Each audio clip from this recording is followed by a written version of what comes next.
It's time to conquer the pillars of Islam with the 5 Pillars board game.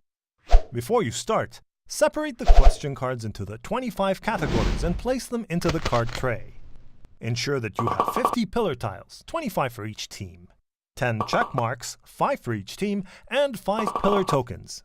Split into 2 teams, grab a sheet of paper and a pencil to keep score, and you're all set to go. Open the game board and assign each team to one of the big pillars. During the game, each team will take turns at answering a round of pillar questions called the Pillar Round, for which they are rewarded with pillar tiles and pillar points. For some questions, you can win special merit points, and as the game progresses, your team can checkmark completed difficulty levels.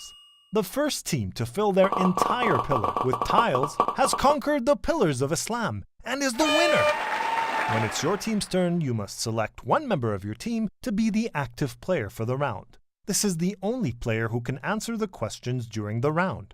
To decide on the order of the 5 pillar questions, the active player must first assign each of the 5 pillar tokens to a difficulty level on the board.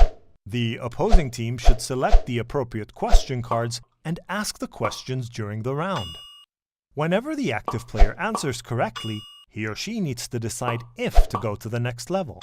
Why if? Well, there is a catch. If you decide to go to the next level and you answer the next question incorrectly, you do not get any pillar tiles or pillar points for the round, so proceed with caution. And if you think the questions are getting too tough, you can walk away with the pillar tiles and pillar points for the correctly answered questions at any time during the pillar round. At the end of your team's pillar round, it's the next team's turn to have a go. Then your turn again, and so on, with both teams changing their active player with every new round, so everyone gets a turn. The points you earned for each correctly answered question depend on the question's level. Level 1 questions are worth 1 point, Level 2, 2 points, Level 3, 3 points, Level 4, 4 points, and Level 5 questions are worth 5 points. For example, if you answered up to Level 3 correctly in your pillar round and decided to walk away, you've earned a total of 6 points. The pillar tiles you earn for each correctly answered question depends on the categories the questions came from. For example, if your pillar tokens were arranged like this, and you decide to walk away after answering level 1, 2, and 3, you've earned a pillar tile for zakah, iman, and salah.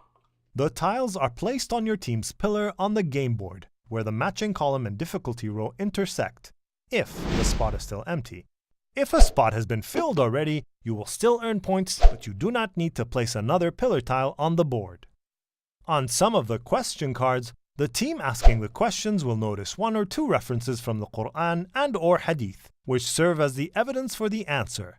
After the active player answers correctly, he or she should be informed that there are references, and for each reference the active player can give, 1 point is earned as a bonus. To checkmark level 1 on your team's pillar, a level 1 question for each pillar of Islam must be answered so that the entire level 1 row is filled with pillar tiles.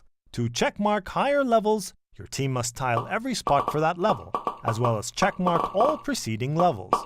So what's the point in checkmarking a level? Simple. If during the pillar round the active player takes a risk to go to the next level and answers incorrectly, you do not get any pillar tiles, but you get to keep the pillar points for the correctly answered questions if the question came from a checkmarked level. So to quickly recap, each team takes turn at the pillar round and accumulates points and tiles. The first team to fill their entire pillar on the game board with tiles has conquered the pillars of Islam and is the winner. If the game ends before that, the team with the most points wins. If you own both the 5 Pillars board game and Funbox, you can play them together as one game. To do this, each team takes part in the pillar round from the board game, and then the activity round from the Funbox, before handing over the turn to the next team. So get ready to increase your knowledge, because with 5 Pillars, you learn something new with every flip of the card.